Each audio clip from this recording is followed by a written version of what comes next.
పండగకి 3 సినిమాలు వస్తున్నాయి. అతిపెద్ద సంక్రాంతి కాబోతుంది మన తెలుగు వాళ్ళకి, ప్రపంచవ్యాప్తంగా ఉన్న తెలుగు వాళ్ళకి అతిపెద్ద సంక్రాంతికి.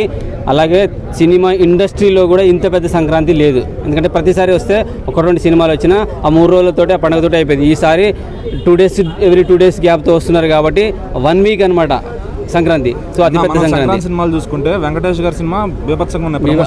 మరి రామ్ చరణ్ గారు, బాలకృష్ణ గారు కొద్దిగా వెనకబడ్డారు.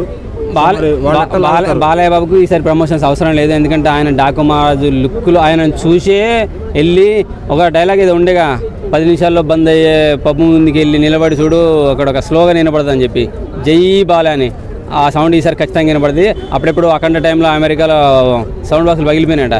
ఈసారి కూడా అది మళ్ళీ ఖచ్చితంగా రిపీట్ అవుతుంది. సో అంతకన్నా ముందు రామ్ చరణ్ వస్తున్నాడు, వరల్డ్ వైడ్గా రిలీజ్ చేస్తున్నాడు కాబట్టి ఒక 2 లుక్కులు కనపడ్డాయి.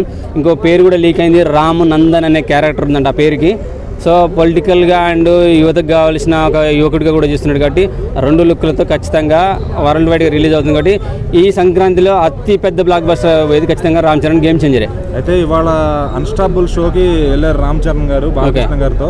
సో ఇంకా వాళ్ళిద్దరం కలవాలని ఫ్యాన్స్ ఎప్పటి నుంచో అనుకుంటున్నారు, అటు మెగా అభిమానులు కానీ నందమూరి అభిమానులు కానీ. సో ఆ ఈవెంట్ ఎలా ఉండబోతుంది, ఎప్పుడు రాబోతుంది? సో రామ్ చరణ్కి ఒక విధంగా చూసుకుంటే ఫాదర్ ఫిగరే బాలయ్య బాబు గారు కూడా. ఎందుకంటే వీళ్ళందరూ అన్నదమ్ములు లాగానే ఉంటారు. సో ఒక బాబాయ్ తోటి అంటే పెద్ద డాడీ వర్స్ అనే కావచ్చు. సో చాలా రోజుల తర్వాత ఒక షోలు అంటే సినిమాలు ఇప్పటివరకు వాళ్ళు చేయలేదు, చిరంజీవి అనే కూడా చేయలేదు, ఈవెన్ వాళ్ళిద్దరు కూడా చేయలేదు. సో కనీసం వీళ్ళిద్దరైనా కలుసుకొని ఒక బాబాయ్ కొడుకులాగా వీళ్ళిద్దరైనా కలుసుకొని అన్స్టాపబుల్లో అంటే ఇక బాలయ్య బాబు సౌండే ఎక్కడ దాకా వినపడేది. విత్ చెర్రీతో సంక్రాంతికి వచ్చే సినిమాల డిస్కషన్తో అంటే ఖచ్చితంగా రచ్చ ఉంటుంది. కపిల్ శర్మ షోని కూడా పడుకోబెట్టిందంట అన్స్టాపబుల్. సో ఈ ఎపిసోడ్ అయితే ఇంకా బ్లాక్ బస్టర్ అయ్యే అవకాశం ఖచ్చితంగా ఉంటుంది. అలాగే ప్రభాస్ ఇంతకుముందు షోలో రామ్ చరణ్కి ఫోన్ చేయడం, ప్రభాస్ సీక్రెట్లు బయట పెట్టడం. సో ఫుల్ ఎపిసోడ్ వచ్చేస్తే తెలుస్తుంది రామ్ చరణ్ సీక్రెట్ కూడా ఏమైనా ఉంటే ప్రభాస్ ఖచ్చితంగా బయట పెట్టాలని కోరుకుంటాను. నేనైతే ఖచ్చితంగా కోరుకుంటాను, ఎందుకంటే నేను మెగా అభిమాని కాబట్టి. ప్రభాస్ రామ్ చరణ్ చిన్న వాళ్ళ ఫ్రెండ్షిప్ ఉండొచ్చు, అవి బయట పెట్టాలి, మనకి హ్యాపీనెస్ ఇవ్వాలి.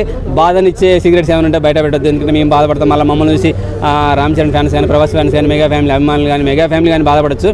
సో బాధపడే అంశాలు ఎద్దొద్దు, హ్యాపీగా నవ్వుకునే అంశాలు అంటే బయట పెట్టండి. మహేష్ బాబు కూడా మల్టీ స్టార్ చేయాలి.